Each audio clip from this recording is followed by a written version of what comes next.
Scared. Huh. I haven't touched any needles. But this is stinging nettle. Urtica urens of the Urticaceae. This is stinging nettle. Petty spurge. There's willow herb. And then there's Malva parvifolia. Malva parvifolia there. But I don't know. How did they get the stinging nettle here? They should get rid of that. I just finished a class. And today in the class, we talked about plant families.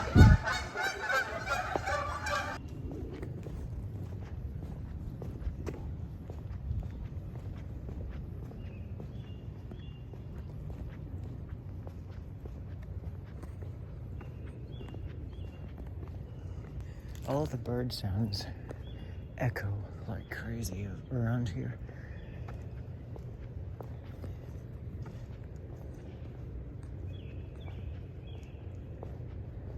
And here's the alder forest. It's beginning to fill in. These alders are very late to break dormancy, unlike the native ones. But at least this kind isn't invasive. And at least this kind produces, or it creates, these wicked looking eyes on the trunks. Everywhere. Everywhere you look. When you're in the middle of this forest, there are eyes staring at you in all directions. It's very ominous and I love it.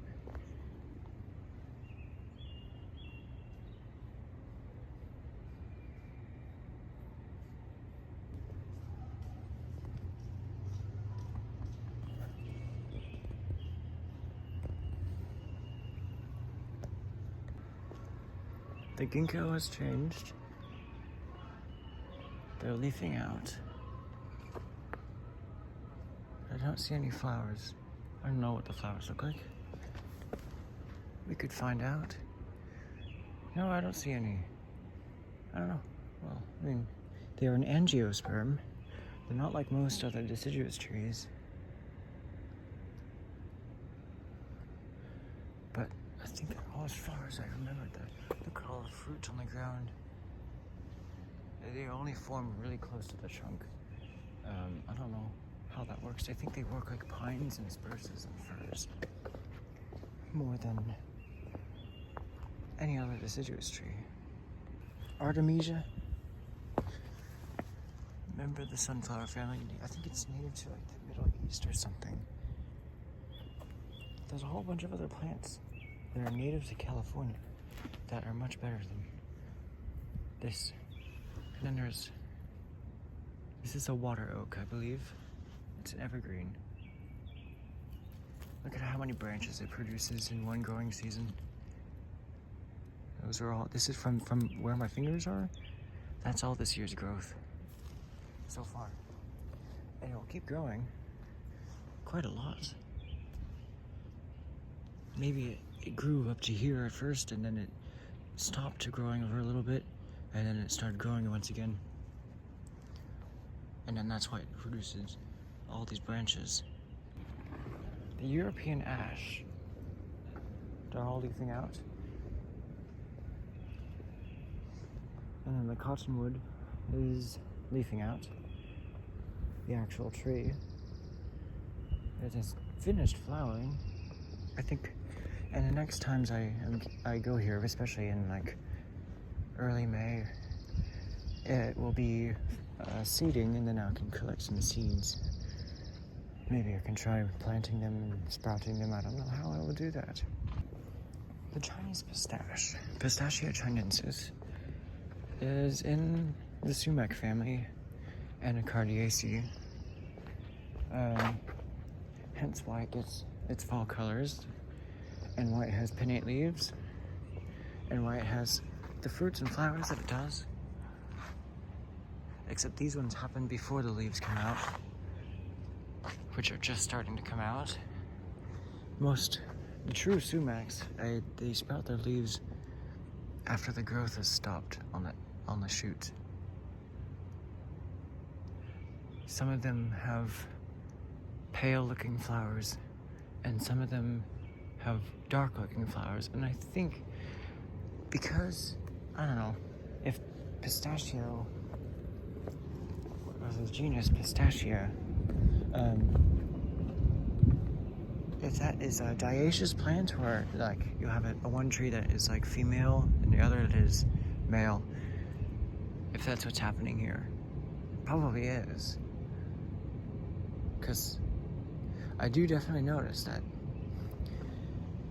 you know, I think that one's female, and then the dark ones that have the big seed, well, the flower masses on them, those are male, because those are the color of the stamens.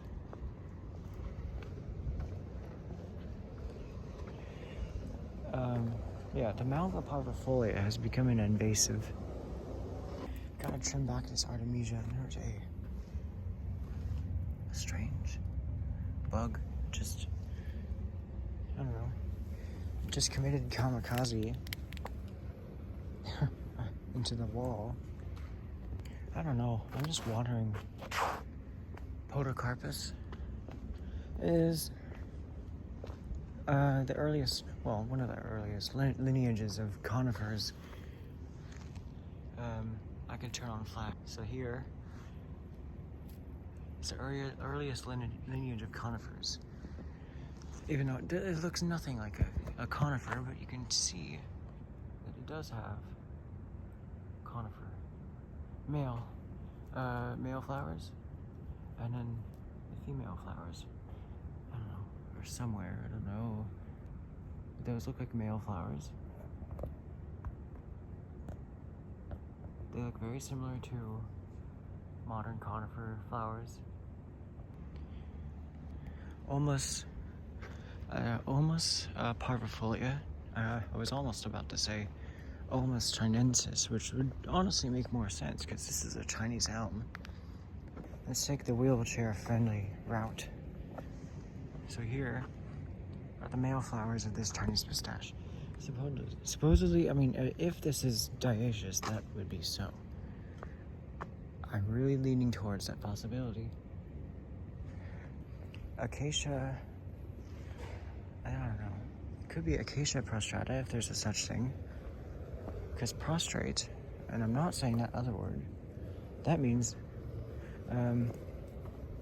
low growing, ground hugging plant. We think of the critically endangered, almost extinct milkweed species. What if it's I don't know what it's called. It's Asclepias prostrata. Prostrate milkweed. Grows on the ground, but this is like a ground covering acacia that should not be planted here. They should plant natives only. Peaceful non-natives. I guess I can show you an update to the foliage here. So the leaves, well, these ones haven't started flapping around yet. I mean, they're starting, but really it's the ones above. Once they gain maturity, like this, mosquito hawks, they're friendly. These ones have already got flat stems, and they flap around in the wind. A very glabrously textured tip, covered in aphids, because the aphids love them. Really large leaves. I love this. They feel, they're very thick, and then they get thinner as they grow. Yeah, they start out kind of thick and leathery, and then they get very soft, even at maturity. And my cottonwood bonsai has not started sprouting yet, but the bud is swelling. It has a hint of color on it, which is good. Also, I forgot to mention that the water oak is native to the deep south, where it grows along streams, and it's semi-evergreen. I don't know what the scientific name of this kind of plum tree is, but it's it is bred by humans to get this kind of color. But the problem is you don't get any fall colors because it's all anthocyanin pigments, and if this was a green variety, you'd certainly get more fall colors, because the fall colors are hidden by all the anthocyanin pigments in the leaves, which, kind of a backfire. Why this doesn't kind of work. There's less seasonal change. I mean, even though this produces a massive pink flowers, all the fall colors are hidden by these leaves. They just turn like brown and fall off. Imagine trying to drink from a fountain that does this. Isn't that inconvenient? What about this? That one's even worse. I might have to get picked up soon.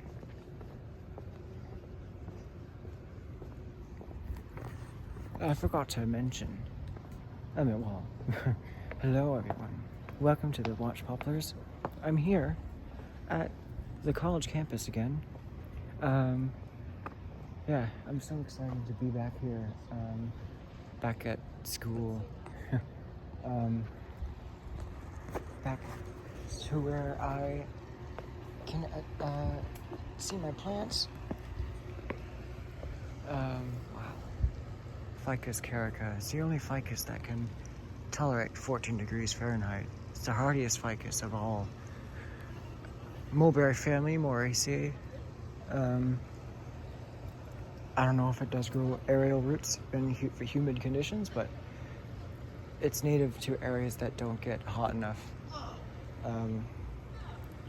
for those conditions. I'm really I want to be daring and touch the stinging nettle. It's just, I have only just started trying to get myself to do that. And I don't want to risk, because there is also some properties in these stinging needles that cause a stimulation in the brain that makes people who have gotten stung aggressive or angry. And I don't want to do that, because I don't know what would happen. I have autism. I don't know what this will do if I have autism, but hopefully it doesn't have a worse effect than alcohol, because alcohol impacts especially the brain of an autistic individual like me more severely and in a negative way than, I don't know, other stuff. So that's why I don't plan to drink alcohol, because I don't want to end up getting into the moment and causing a fist fight, because I'm not that kind of person at all. Oh, and sorry, you just saw my face up close. Yeah, so what I was saying, don't drink alcohol if you're on the spectrum. And yeah, just do it. It's for the good of you. There's other things that you can do that help you. I don't know, feel spirits. I just use my brain. My brain makes me feel silly enough to feel high at times when I'm with my friends, even though there's no drugs of any kind or chemicals like alcohol anywhere near. That's one of the traits of having autism, or at least the level that I have, which is quite low, but enough that I have obsessions and yeah. But it doesn't. I'll stop talking, because I don't know. Because there's some people. I'm not saying that I'm in an area that doesn't support autism. I'm saying some people who might see this will disagree with me, so that's why I will not say any more. I'm going this way just to see if my driver's here. Otherwise we can keep filming. This school has a serious eucalyptus problem, and invasive acacia. A lot of invasives are planted here, and there's a whole bunch of plants that they didn't research that also display similar growth habits that would be just fine. I mean, instead of eucalyptus, they could probably plant ashes, native ash, that I believe, well, I've never noticed that the native ashes are susceptible to emerald ash borer, which is good, as far as my observations. But yeah, plant ashes instead of eucalyptuses, or plant redwoods, oaks, anything that's native, anything other than eucalyptus. What is it? I don't know what. Some other eucalyptus I don't know. And then there's ligustrum. It's a privet that is mistakenly called California privet just because it's been planted in California so absurdly much. But it's actually from Korea, so it's a Korean privet instead. It's really ironic. It was called California privet because it's so absurdly popular in California. And yeah, that's kind of a turn off for me when I'm looking at plants to plant or even have as bonsai. I mean, I have one as bonsai, but I'm horticulturally turned off by all this invasive shit, horticultural atrocities that have wreaked havoc on the native landscapes. They've gone wild, and they have no context here. Even the Bradford pears, I don't know how these have gotten like a notice from like the landscaping companies that this is it's a horticultural atrocity. Bradford pear, Pyrus calorina. It has no context because it is native all the way. It grows in Japan and in Korea. It was brought here because it was an ornamental, and people are now realizing it's invasive, and invasive because it will take over in irrigated areas, but from the roots it sprouts suckers all over the place, which is bad for your garden. And yeah, I hope that wasn't that couldn't have been my driver's car because it was a different kind of Subaru. But there's a horticultural atrocity that I want to show you. I never expected where it would be. It's in the horticulture department, which is ironic. It looks like it was planted there. And it definitely does smell like burnt rubber or something. Like, I don't know, a mix of burnt rubber and some kind of piss. It's so disgusting. This is where you get the molten metal, where this is the area where you pour molds and stuff and play with the hot stuff. So there is horticulture. Now the atrocity is coming right up. But I want to give this person space to pull out of their car so that I can show you this nuisance of a tree. So while we wait, I can go here and show you this overpopular Nandina domestica. it's way too popular. And there are natives here that look just the same. The toyon is a native that grows in the chaparral areas, more south from here, but it can grow up here. Yeah, and it has no context here because it's from New Zealand, but the toyon, it has also red berries and white flowers, and it doesn't grow that large, so that would work just fine. And then all the pollinators would be happy that they have a native plant to pollinate and, I don't know, maybe have nectar from. There is an iris native to California that is evergreen. But yeah, this is iris that has small yellow iris flowers like that, or well, white iris flowers. With a white, it has a yellow inside of the flower. This has no context. It's not invasive because it's only dependent on irrigation, because it's probably native to wetter areas. I don't know. What is it? I don't know. It doesn't look like it's in the rose family.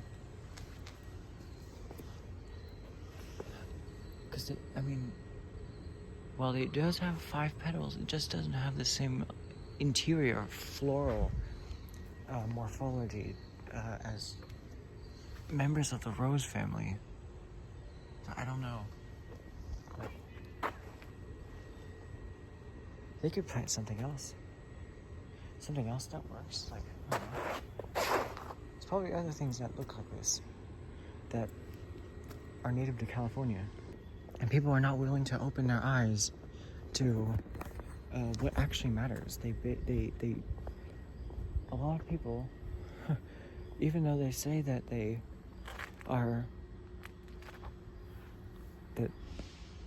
support like native flora, they don't know. They don't even. I don't think they have it running through their mind that planting natives is the option, or it's the people who request to have stuff planted who don't know about native plants of California, and they tell the landscaping company to plant, like, I don't know, crepe myrtles, or maybe to put a lawn in their yard, to plant ice plants or something. A lot of people dislike ice plants, so that's already not a good example, because everyone hates it, including me. It has no context here. Contextless plants are usually the ones that you find most in cities, which is pretty much 90% of the trees and plants that you see in your city, in like the urban areas planted along sidewalks, they're probably not native, or the person is still there. Well,